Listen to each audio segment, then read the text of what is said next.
My teacher told me a story one time of a man who was walking with his son in the park. And they're walking together, and his son looked at a crow in a tree. And he said, "Baba, what's that?" It's like a 2-year-old kid. Baba said, "It's a crow." And he said, "Baba, what's that?" And he said, "It's a crow." "Oh, okay." "Baba, what's that?" "It's a crow." "Oh, a crow. What's that?" "It's a crow." It went on for 10 minutes. He asked him 30 times, he counted. Dad kept a score, and he put it in his little journal. "My son, today we were walking in the park, asked me about a crow 30 times. It was the cutest thing in the world." 30 years go by. The son is not 2, the son is 32. Father calls him, "Son, can I come over?" "Dad, it's not a good time right now." "Son, just bear with me. I just need like 10 to 15 minutes. That's all I need. Just go for a drive. I need to talk to you about something." Whatever. You know what? Okay, fine. So he comes over, gets in the car, they go over, drive over to a park. "What's this about, Dad? Can you tell me quickly? I got things to do." "Just take a walk with me, son. It's okay." You take a walk. You see a crow in a tree. The dad says, "Son, what's that?" "Seriously, Father? It's a crow." "Oh, son, what's that?" "Is this a game? I have things to do, okay? It's a crow. You can't see, I just got you new glasses last month. Why is this happening to me? Dad, why are you so difficult? I don't understand what the problem is. Just tell me what you really want. I'm busy, okay?" The dad pulls out his journal. He says, "Son, this is something that happened 30 years ago. We were walking down this park. You saw a crow. And you asked me 30 times. And I gave you a smile every time. You couldn't handle twice. What are we giving our parents?" I'm not even bringing Allah into the picture.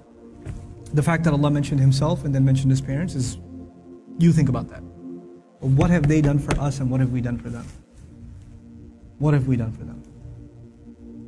How many parents leave, like their children are in ICUs, and they stand there and hovering over this little glass box with a baby inside, 24 hours a day, 7 days a week, standing in a hospital, not even sitting down, standing in a hospital. Like feeding off of like vending machines. And that same kid grows up and doesn't have the time to call. That same kid. You know? How many mothers almost died giving birth? Almost died giving birth. And now it's so difficult to respond to her call. Or to just give her just a couple of minutes a day. Just let her feel a little important. You know how unfair that is, that you were the most important thing to them and they are so insignificant to you? How unfair that is? You know? They carry that pain with them every day, that I am nothing to my children. I mean nothing to them, I'm worthless to them. You know, they have no time for me. When something is worth something to you, it gets your time. Most of you at this age, you want to just get away from your parents. You just want to be with your friends. You want to be on your own. You just don't want to be with your parents. You know?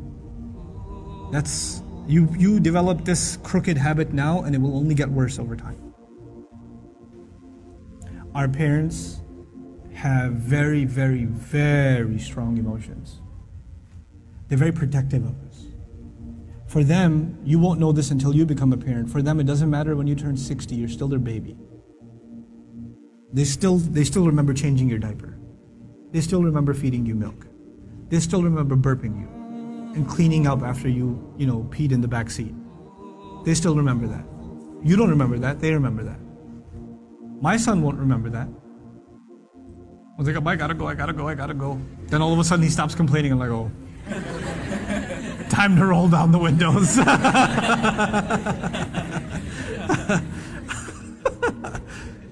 You know. Then he starts talking about what toy are we gonna get for Eid. I'm like, oh, okay. This has not been a good day for the car. But when he's graduating college, and when one day he's getting married, and one day he has his own, he's not going to remember that. But guess who'll never forget? I'll never forget.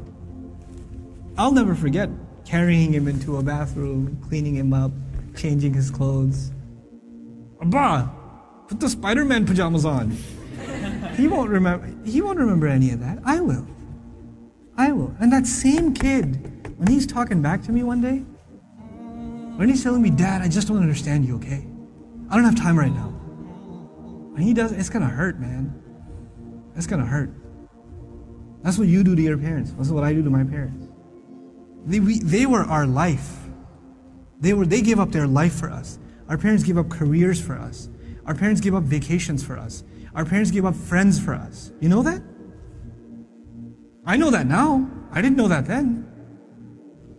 They had their entire life planned until you came along. And then you became their plan. You became everything. And you have the nerve. One thing doesn't go your way. You hear one thing you don't want to hear. You snap back at them. It says, we're not even talking about Islam right now. We're just talking about decency, man. Just decency. What have they done for you, and what you give them back is so unfair. It is so unfair.